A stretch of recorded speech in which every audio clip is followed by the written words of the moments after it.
from Canfield, the senior. Isabella, thank you so much for taking the time to join us today. Thank you for having me. You got it. This Canfield team. Wow, I've talked to Coach Nesbitt just last week when you guys were at Fitch, and what you guys have been going through. I want to talk about it first before we dive into your season, your career. But a lot of injuries this year with Fitch, and with Canfield, and you've had to really, pick everybody up and keep everybody positive through the injuries. You're back, everyone's back healthy now, it appears, or most everybody. What's that been like for you as a senior leader to really know that this team has been in a tough situation, and Coach Nesbitt has just praised your ability to keep everybody in a positive mindset? Well, I mean, like you said, we've had a lot of injuries, and as of last Thursday, we have everybody healthy again, which is great. Definitely going off into playoffs. It's a great feeling, but I feel like I've just been trying to be really positive with everybody, and I believe all the girls have been really gracious. They've thrusted themselves into different positions, and they're willing to help the team no matter what. How did you stop yourself from getting overly frustrated and keeping that positive mindset? Because it has to be inside you before you can let other people, share in it. So, it's got to be tough. Your senior year, you expect it to be good, and then a bunch of injuries happen, and obviously the team struggles a little bit with not their starters on the floor. What did you do to keep yourself from getting overly frustrated and making sure you were still being the best leader that you could possibly be? I mean, I just stay positive with myself. I have a lot of great teammates. They stay positive as well. And I have a big support system. My family, they're great. They're at everything. And we all just pick each other up. And I think it's pretty easy to just keep going, knowing I have a lot of good people behind me. So, as you said, now you're healthy. Everyone's back. right. What's that like to just have the team back to what you imagined it was going to look like when the season started? It's great knowing that everybody's back and everybody's just ready, full steam ahead, going off into playoffs. We still have another game. We have Boardman, so we're excited for that. But it's a great feeling to have everybody back and healthy. And that last game against Boardman is your senior night as well. So we'll transition into talking about what you think you're going to be going through and what emotions are going to be going in your head on that senior night when the reality kind of hits that, it's your last home game. It's the last regular season game. And after that game against Boardman, it's do or die, right? So Right. What's that going to be like for you, do you think?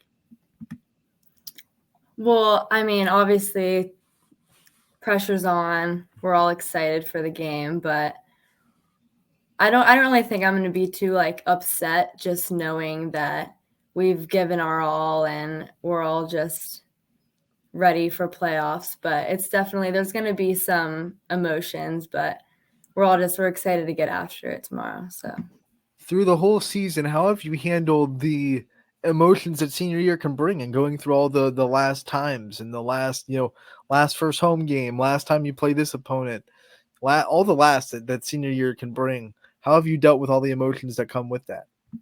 Right. I mean, it's definitely a little upsetting knowing I've had a lot of lasts already, but I'm excited to really start a new chapter with college, and I know that there's still greatness in the future. So I'm really excited, honestly. When you reflect, right? Senior year is all about reflecting on your career, and you reflect on your time at Canfield. What are some of your favorite memories that you've made with this program? Well, we do a lot of fun things at Canfield Volleyball. We TP the freshmen's houses. That's always fun with all the varsity girls. We have something called Color Wars, and we all wear white, and it's freshman, JV, varsity, and then the coaches are a separate color. And we all just use balloons, and we have so many fun things that we do all together, and I just think it really shows our camaraderie and just brings us all together. It's great. TP the freshman houses. Yeah. Those poor freshmen. Which one was your favorite to TP? Well, it's funny. We had forks too. We just go all out. Probably Vivian Byro. She's great. It was really fun, honestly, to do everybody's. Now, do they see that coming, or is it something that like you don't tell the freshmen about, and then it just happens? No, yeah, it just happens. We keep it pretty hush hush until I mean, a couple of we let the parents Let know, the so parents we know. don't That's call the good. cops or anything. You get responsible. Right, That's yeah. good. That's We good. let the parents know, and then we just kinda go full in. We wear all black. It's an event. It's fun. One of the things that brings that fun, I think, to the team is Coach Nesbitt, who came up last year. One of the comments I heard from Coach Nesbitt last year from all you guys was she's just making volleyball fun again. And Right. when you think about what she's brought to the program and kind of a little bit of a looseness, still serious, still want to get your job done, but a little bit more of a loose mindset, what has that done for you personally? I think that Coach Nesbitt, she really knows how to add the perfect amount of, like, seriousness along with fun. Like, we know it's down to business when it's time to, but, I mean, she's really a great coach, and we've learned a lot from her, and she always still wants to be that person that we know we can talk to at any time. We talked about that positive mindset that you had during the tough times this year with all the injuries. How much did Coach Nesbitt really play into that? Like, how much did her attitude affect what you could do and how much of a leader you could be?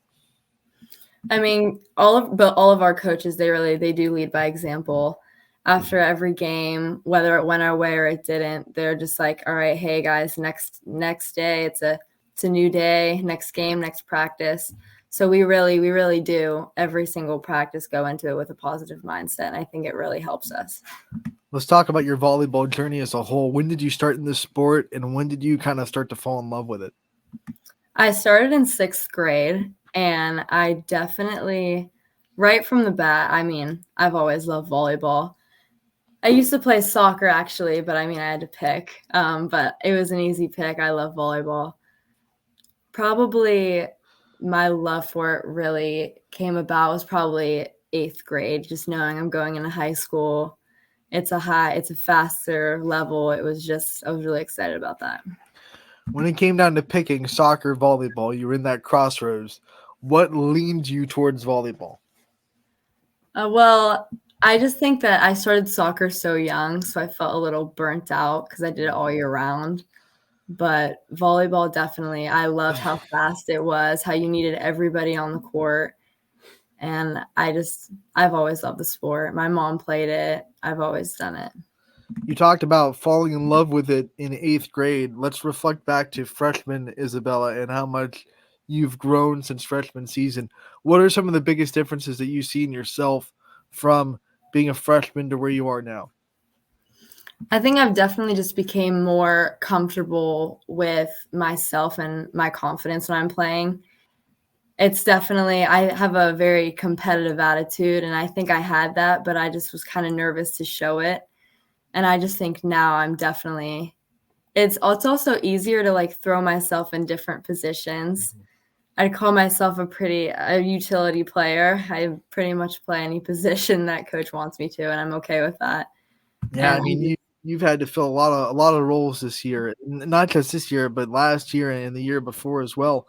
What has that been like for you to never be able to really get into a one lock mindset and always have to think about, hey, I could be right side this week, or I could be, an outside this week, or whatever it may be, whatever the coach needs. What's it been like to constantly have to switch mindsets at a moment's notice?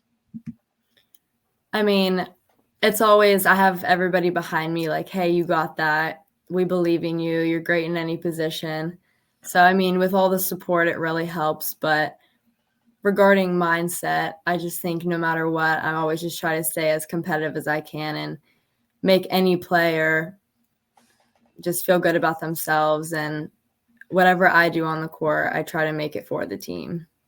You got to be confident in yourself to be able to play so many positions and always confident that you can go out and do it. When do you think you saw that confidence come into you? Like you said, as a freshman, you were competitive, but you were a little bit nervous. So, Mhm. when do you think you went from that to so confident in yourself that you could play any role that the team needed really on the floor? Honestly, I'd probably say this year, my confidence really came out. Last year, we had a lot of seniors, and I was a junior, obviously, so I still played, but everybody I kinda stuck to my position. But this year, since I've had to do a couple positions, I feel like that's where I really have gained confidence in myself, and my peers have shown their confidence in me. So it's been great. If you didn't have it coming into this year, what was it like for you knowing that, oh, geez, now all those seniors are gone? This is my turn to lead. Like now I have to be everything that those seniors were to us last year. Mhm. Coming into the season, what was that like for you? I mean, the seniors, they played a really big part last year, but we knew we were going into the season with not even half the numbers that we did last year. So I just knew like I really needed to step up. And the seniors now, Caitlin Batchel, Alexis LaFleur, they're great. They're always positive, and we have a young crew, but we're all positive with each other, and we're all just ready to play for one. Let's talk about school because you're a student athlete as well. You're going into you're obviously in your senior year. Volleyball is weird because you're going to finish volleyball, but you still have so much more of the school year to go. Right. What are some of your favorite subjects that you've been able to take so far as a Canfield Cardinal? Well, I've always liked English classes. I've liked history classes, but I've done a couple extras. Like I've done wood shop, I've built a desk.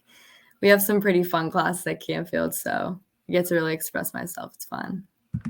What do you think are some of the hardest either assignments or projects or you reports, whatever it may be, that you've had to complete as a Canfield Cardinal in your high school career?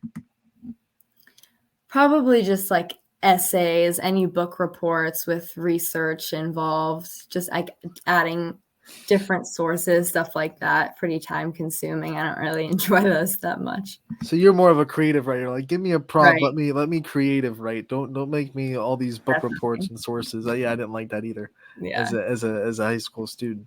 When you think about your future after Canfield, what are some career paths that you want to pursue and some majors that you think that fit you? Well, I've been looking at Ohio University. I plan to attend there, and I feel like I'm a people person, and I enjoy talking to people. So I've been thinking about going into human resources management and business. So I'm thinking about that. What drew you to Ohio U as a Bobcat and in Athens, Ohio? What drew you to that whole scene and that university? I really like that it's just a very college town. There's not much around it. It's not really in a big city or anything.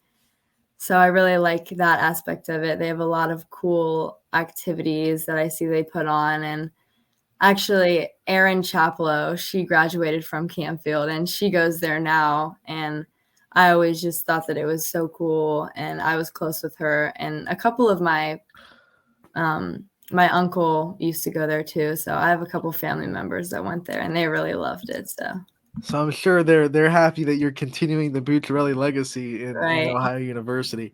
Yeah. Um, let's talk about role models that you have off the floor. Who are some role models that you have that you go to when you need inspiration or you need to pick me up or you're having a bad day? Who are some people in your life that you can immediately go to? Definitely my mom. My mom, she's my best friend. She's my rock. She's always the person I go to whenever I need anything. And she's always just there for me. And I'm so appreciative of her that I have her.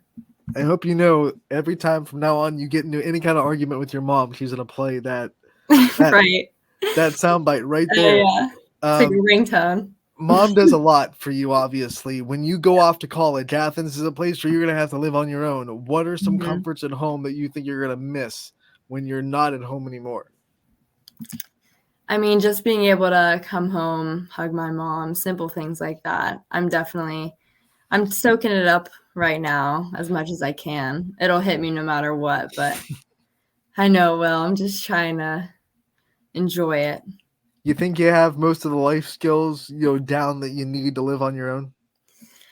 I hope so. I mean, it's funny because my dad's like, "Oh, like I cook all your stuff," and I'm like, "Well, I know how to. Just I'm using lazy. you to my advantage now because I don't have to worry about that." What is one materialistic thing from home that you have to take with you to college, whether it be like, one of those sentimental things, I should say. What's one trinket or sentimental thing that you have to take from home with you to college that you need? Probably, I have a little stuffed animal dog. Her name's Jada, and it's because I used to have, or my old dog that passed away. Her name was Jada, and it's a brown lab, looks exactly like her, and I've always had that since. So I'll probably be taking her with me. Jada's got to come with you. Right, Jada's got to come. Let's talk about, before we let you go, some of the things that just make you proud that you're going to be representing Canfield for the last couple of times. Hopefully that tournament run goes as long as it can. Yeah, one more home game, you get to put that Canfield jersey on. What makes you so proud to be able to represent that school a couple more times before you hang up the volleyball cleats, or the shoes, I should say? Mm-hmm. I mean, I'm really excited to finish up this year. I believe that we have so much talent, and it's been a privilege to lead such a talented team. I mean, I'm really excited for the rest of my senior year and the rest of the volleyball season. All right, Isabella, we want to thank you so much for taking the time to join us today. We appreciate it. We wish you the best of luck the rest of the senior year, and we can't wait to talk to you again real soon. Thank you.